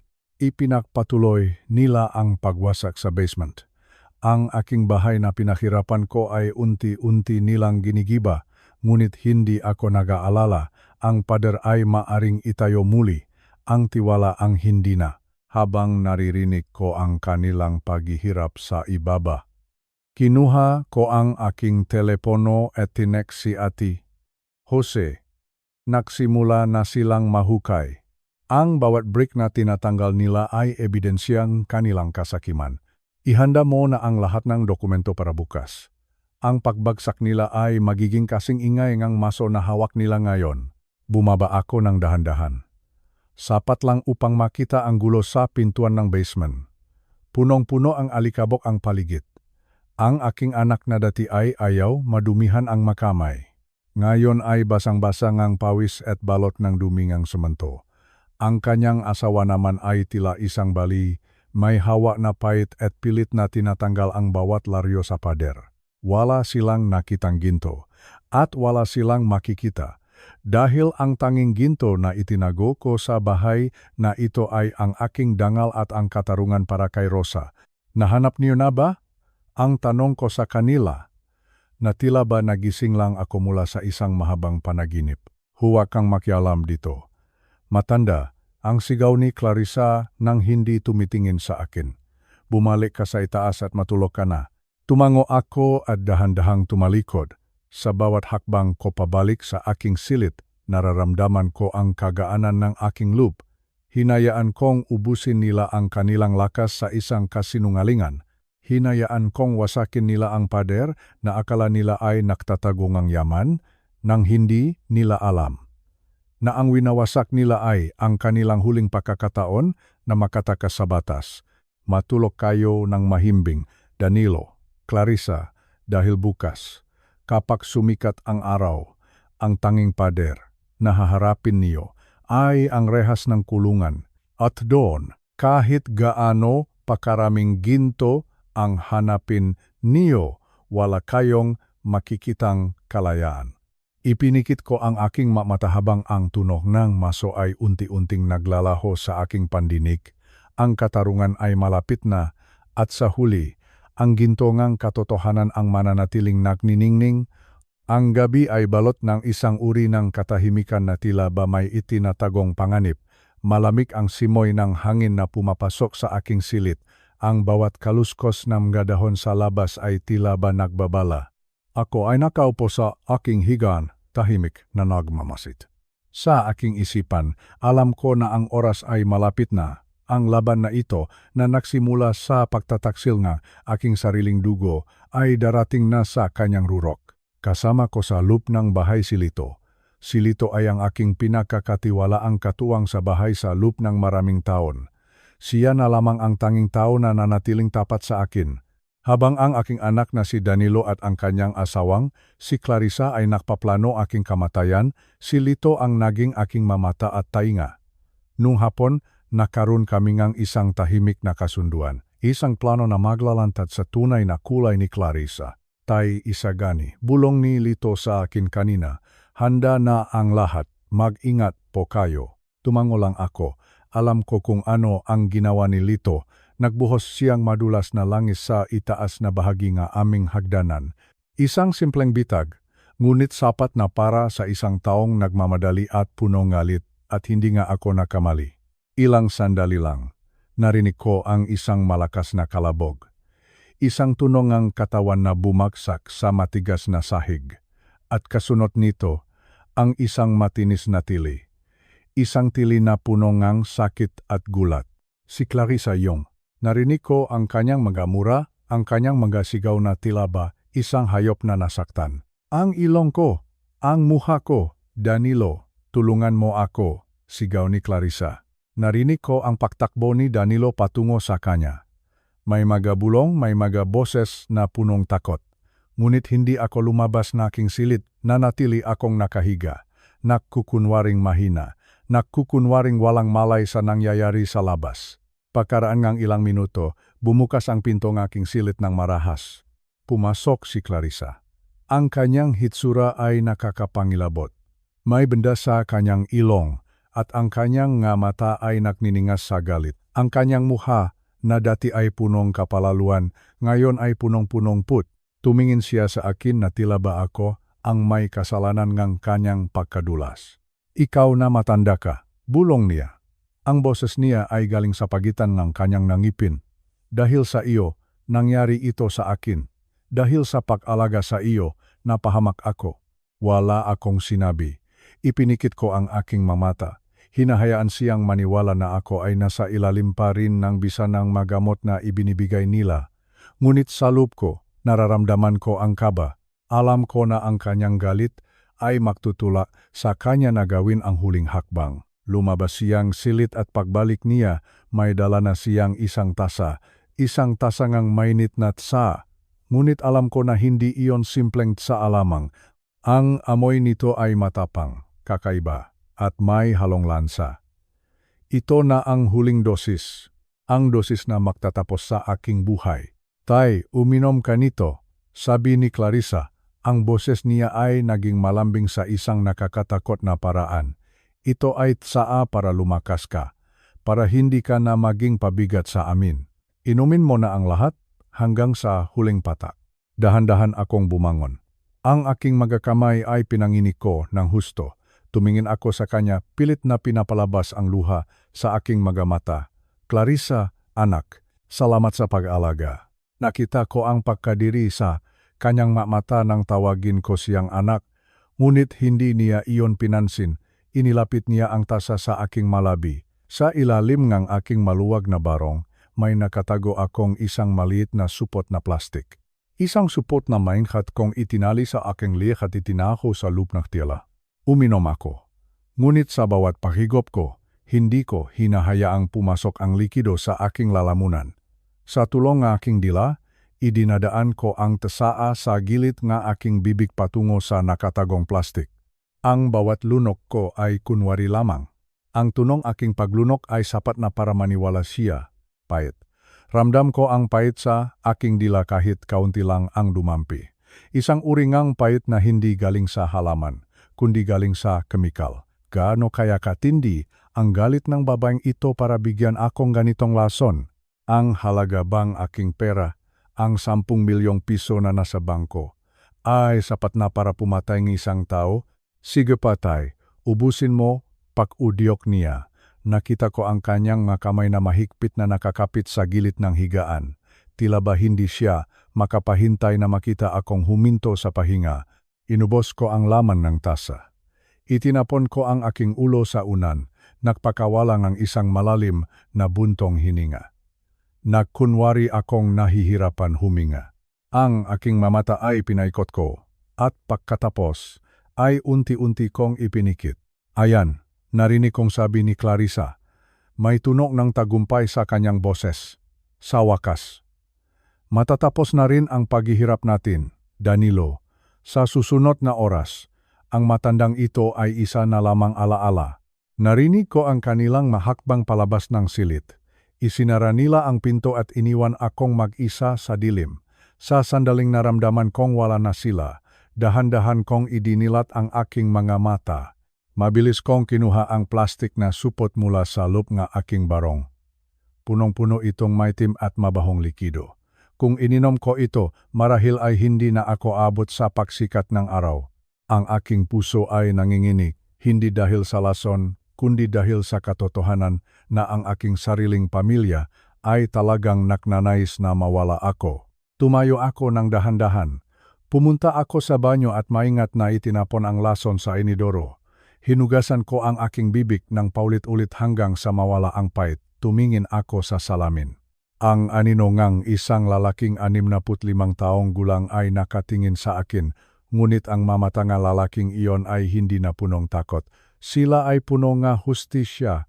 Hindi pa ito ang dulo, Clarissa, bulong ko sa aking sarili. Ang huling gabi na sinasabi mo ay hindi magiging huling gabi ko. Ito ay magiging simula nga iyong pananagutan. Bumalik ako sa aking higaan at naghintay. Hihintayin ko ang umaga. Hihintayin ko ang sandali na papasok sila rito para hanapin ang aking malamig na bangkay. Ngunit ang kanilang matatakpuan ay isang katotohanan na hindi nila kayang takasan. Naisip ko si Danilo, ang aking anak. Ang batang dati ay karga-karga ko sa aking mabisik. Paano siya naging ganito? Ang pera ba ay talagang mas mahalaga kaysa sa buhay na ibinigay ko sa kanya? Ang sakit na nararamdaman ko ay mas matindi pa kaysa sa anumang lason. Ang lason ay pumapatay ng katawan, ngunit ang pagtataksil ay pumapatay ng kaluluwa. Ngunit hindi ako susuko. Para sa aking asawa na nasa kabilang buhay na, para sa mga taon ng aking paghihirap, kailangan kong manindigan. Ang mga matatanda ay hindi dapat tratuhin na parang basura. Ang mga matatanda ay may boses, may lakas, at may karapatan. Ang gabing ito ay mahaba. Ang bawat segundo ay tila ba isang oras. Ngunit bawat patak ng pawis sa aking noo ay nagpapaalala sa akin na ako ay buhay. Ako ay buhay at ako ay lalaban. Sa kabilang kwarto, naririnig ko ang kanilang tawanan. Nagdiriwang na sila. Nagpaplano na sila kung paano gagastusin ang perang hindi naman sa kanila. Magpakasaya kayo. Sulitin ninyo ang bawat tawa. Dahil bukas, ang tawa ninyo ay magiging iyak. Ang tagumpay ninyo ay magiging bilangguan. Huminga ako ng malalim at ipinikit ang aking nga mata. Sa pagkakataong ito, hindi para magkunwari, kundi para mag-ipon ng lakas. Ang bukas ay darating at kasabay ngang pagsikat ng araw ay ang pagbagsak ng mga taong walang puso. Naniniwala ako sa katarungan. Naniniwala ako na ang kabutihan ay laging mananaig. At sa gabing ito, ang aking pananampalataya ang siyang magiging kalasag ko laban sa lahat ng kasamaan. Matulog na kayo, mga anak. Matulog na kayo ng mahimbing. Dahil ito na ang huling gabi na mararamdaman ninyo ang kalayaan. Bukas, ang batas na ang kakausap sa inyo. At ako, ang inyong ama, ang tatayo bilang saksi sa inyong sariling pagkawasak. Ang sahig na aking silit ay malamig, ngunit ang apoy ng galit sa aking dibdib ay sapat na upang panatilihin akong gising. Nakahiga ako sa alpombra. Ang aking katawan ay tila sumasayaw sa isang magulo at nakakatakot na paraan. Dinidilaan ko ang binitawang tableta na naglalabas ng bula sa aking bibig. Ang lasa nito ay mapait, parang tisa. Ngunit kailangan kong ituloy ang palabas. Kailangan kong maging kargo. Isang kargamento na walang buhay. Sa pintuan, nakita ko ang dalawang anino. Ang aking anak na si Danilo at ang kanyang asawa na si Clarissa. Ang liwanag mula sa pasilyo ay nagbibigay sa kanila ng anyong tilam nga halimaw na nagmamasid sa kanilang biktima. Papa, ang sigaw ni Danilo. Lumuhod siya sa aking tabi. Ang kanyang makamay ay nanginginig. Nakita ko ang takot sa kanyang mamata.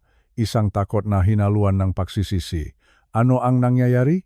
Clarissa, tingnan mo siya. Bumubula ang bibig niya. Tulungan natin siya. Dukutin sana ni Danilo ang kanyang telepono sa bulsa. Ngunit bago niya magawa iyon, isang kamay ang pumigil sa kanya. Ang kamay ni Clarissa. Huwag. Ang sabi ni Clarissa. Ang kanyang boses ay hindi nanginig. Wala itong bakas ng awa. Hayaan mo siya, Danilo. Kapag tinawagan natin ang ambulansya ngayon, ililigtas nila siya. At kapag nabuhay siya, malalaman nila ang tungkol sa malalaman nila ang lahat. Gusto mo bang mabulok sa kulungan? Napatitik si Danilo sa kanyang asawa. Propapa ko siya, Clarissa. Hindi natin pwedeng hayaan na mamatay siya ng ganito. Isipin mo ang utang mo, Danilo. Ang pagpapatuloying babaeng walang kaluluwa. Isipin mo ang 25 milyong piso. Isipin mo ang insurance na 100 milyong piso. 30 minuto lang, iyon lang ang kailangan natin. 30 minuto ang paghihintay. At malaya na tayo habang buhay. Humiga ako ng tahimik. Pinakingan ko ang aking anak habang dahan-dahan siyang sumusuko sa kasamaan. Hindi siya tumawag ng tulong. Nanatili siyang nakaupo sa tabi ko, umiyak ng mahina habang binibilang ni Clarissa ang bawat segundo sa kanyang mamahaling relo. 30 minuto. Binenta nila ang aking buhay sa halagang 30 minuto. Ngunit sa gitna ng kadiliman. Isang tunok ang naksimulang umaling-ungaw mula sa malayo. Isang wangwang, ang tunok ng katarungan na paparating. Ano iyon? Ang tanong ni Clarissa. Bigla siyang kinabahan. Naglakad siya patungo sa bintana at sumilip sa mga siwang ng kurtina. Bakit may mga pulis? Bakit sila narito? Hindi ko alam. Ang sagot ni Danilo, taranta na siya. Sabi mo walang makakaalam, sabi mo plano mo ang lahat. Biglang, isang malakas na kalabok ang narinig namin mula sa ibaba. Ang aming pintong nara, ang pintong ng aming tahanan, ay winasak ng mga autoridad. Pulis, huwag kayong gagalaw. Ang sigaw malalaki habang mabilis silang umaakyat sa hagdan. Bumukas ang pintong aking silid. Pumasok ang mga pulis. Kasama ang aking abogado na si Jose. At sa likod nila, naglalakad ang aking apo na si Lito. Hawak-hawak niya ang kanyang gobom. Ang kanyang teddy bear. Tumayo ako mula sa sahig. Pinunasan ko ang bula sa aking bibig at inayos ang aking sarili. Tumingin ako kay Clarissa, na ngayon ay tila isang estatwa sa tinding gulat. Ang kanyang mukha na kanina ay puno ng tagumpay. Ngayon ay puno ng kamatayan. Tapos na ang laro. Clarissa, ang sabi ko, ang boses ko ay malakas at puno ng autoridad. Ang bawat salitang sinabi mo, ang bawat segundo na inintay mo para mamatay ako, lahat ng iyon ay na-record. Itinaas ni Lito ang kanyang teddy bear. Sa matang laruan, may nakatagong maliit na kamera. Isang kamera na naktala ng lahat ng katotohanan. Mula sa paghahanda ng hanggang sa pag-amin ni Clarissa tungkol sa pagkamatay na aking asawa na si Rosa. Lolo, ang sabi ni Lito, ang kanyang boses ay malinaw na malinaw. Tapos na po, hindi na po nila tayo masasaktan. Nilapitan ng pulis sina Danilo at Clarissa. Narinig ko ang tunog ng posas. Click, click. Ang tunog na iyon ay ang pinakamasayang tunog na narinig ko sa loob ng 3 taon. Papa, patawad. Ang sigaw ni Danilo habang kinakalatkat siya palabas. Pinilit lang ako ni Clarissa, hindi ko gustong gawin ito. Tinalikuran ko siya. Ang isang ama ay maaring magpatawad sa maraming bagay. Ngunit ang panunot sa sariling magulang habang namamatay para sa pera ay hindi isa sa mga iyon. Dalhin niyo na sila. Ang sabi ni Ate Jose sa mga pulis, mayroon tayong sapat na ebidensya para sa frustrated murder, fraud, at para sa kaso ni Rosa Washington 3 taon na ang nakalipas. Nang lumisan ang mga pulis at ang ingay ng mga sirena ay unti-unting nawala. Naiwan kaming dalawa ni Lito sa silid. Ang gabi ay naging tahimik muli, ngunit ito ay isang payapang katahimikan. Lito, apo, ang sabi ko habang niyayakap ko siya ng mahigpit. Salamat, iniligtas mo ang buhay ni Lolo. Iniligtas niyo rin po ako. Lolo, ang sagot niya. Salamat po dahil naniwala kayo sa akin. Lumipas ang mabuwan. Ang katarungan ay mabilis na naibigay. Si Clarissa ay nahatulan ng habang buhay na pagkabilanggo. Si Danilo, dahil sa kanyang pakikipagtulungan at pagamin, ay nakakuhang mas mababang parusa. Ngunit hindi na siya kailanman makakatapak sa aking tahanan. Ibinenta ko ang bahay sa Quezon City. Punong-puno iyon ang alaala ng sakit. Sa halip, kinuha ko si Lito at lumipat kami sa isang payapang lugar sa Bukidnon. Dito, ang hangin ay malinas. Ang makapuno ay berde. At walang lihim na nakatago sa likod ng mapader. Isang hapon, habang nakaupo kami sa beranda, gumawa ako ng tsa. Isang tunay na tsa na galing sa mga sariwang dahon ng pandan. Amoy na amoy ang bango nito sa buong paligid. Lolo, masarap po ba ang tsaa? Ang tanong ni Lito habang naglalaro siya sa damuhan kasama ang aming bagong aso. Uminom akong isang sip-sip. Pinunasan ko ang aking labi at gumiti sa aking gapo. Oh, apo, napakasarap. Ang sabi ko, dahil sa pagkakataong ito, ang sa ay taalang. Wala itong lasang takot, wala itong lasang kasinungalingan. Tumingin ako sa langit. Tila nakikita ko ang ngiti ni Rosa mula sa mga ulap. Ang katarungan ay nakamit na, ang aming buhay ay nagsisimula na muli. At sa bawat hapon na dadaan, kasama ang aking apo, alam ko na ang boses na minsan ay nawala, ay hinding-hindi na muling mananahimik. Dahil ang katotohanan, kapag ito ay nahanap na ang kanyang tinik, ay kayang gumuhongang kahit anong pader ngang kasamaan. Ang sikat nga araw dito sa aming bagong tirahan sa Bukidnon ay tila isang mainit na yakap ngang pagpapatawat mula sa langit. Nakaupo ako ngayon sa aming beranda habang hinihinga ang sariwang hangin na amoy damo at bulaklak. Malayo na kami sa ingayng Quezon City, malayo sa mga alaalang pagtataksil, at malayo sa dilim ngang nakaraan. Pinapanut ko ang aking apo na si Lito habang tumatakbo siya sa malawa na damuhan kasama ang aming aso. Ang kanyang tawa, ang malakas at masayang tawang iyon, ang pinakamagandang musika na narinig ko sa aking buong buhay. 73 taon na ako sa mundong ito, at ngayon ko lang naramdaman ang tunay na kapayapaan. Sina Danilo at Clarissa ay nasa likod na nga rehas ng kulungan. Doon, sa loob ngang malamig na selda, mayroon silang sapat na panahon, maraming taon, upang pag-isipan ang bawat maling hakbang na kanilang ginawa. Ang katarungan para sa aking asawa na si Rosa ay nakamit na rin sa wakas. Masakit pa rin sa aking kalooban na ang sarili kong anak ay nagawang talikuran ang aking buhay para sa pera. Ngunit natutunan ko na ang pamilya ay hindi lamang tungkol sa dugo. Ito ay tungkol sa katapatan at pagmamahal. Kailangang putulin ang bulok na sanga upang hindi mamatay ang buong puno. Iyon ang masakit na katotohanan. Hawak ko muli ang aking tasang tsa. Sa pagkakataong ito, hindi na ako nag-aalinlangan. Hindi na nanginginig ang aking makamay habang itinataas ko ang tasa sa aking mga labi. Dahil ang tasaang ito ay tinimpla ng may pagmamahal, hinding lason.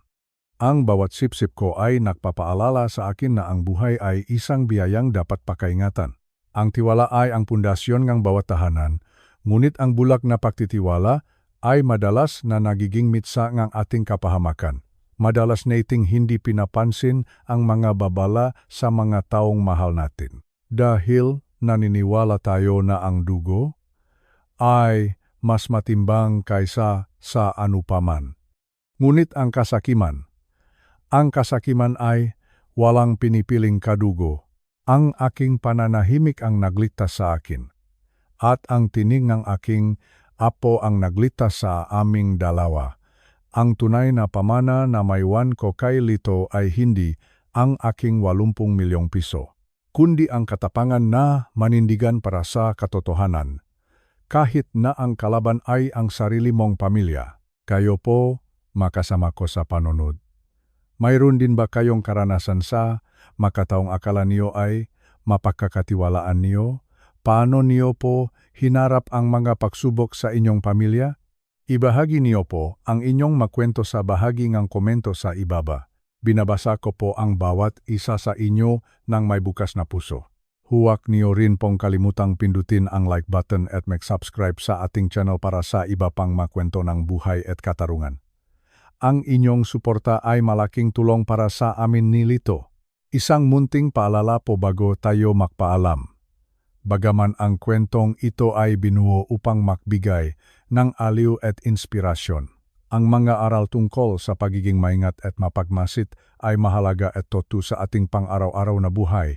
Hanggang sa muli po nating pagkukwento, manatili po tayong mapagmatya, manatili tayong mabuti, at lagi nating alagaan ang mga taong tunay na nagmamahal sa atin. Maraming salamat po, at pagpalain tayong may kapal.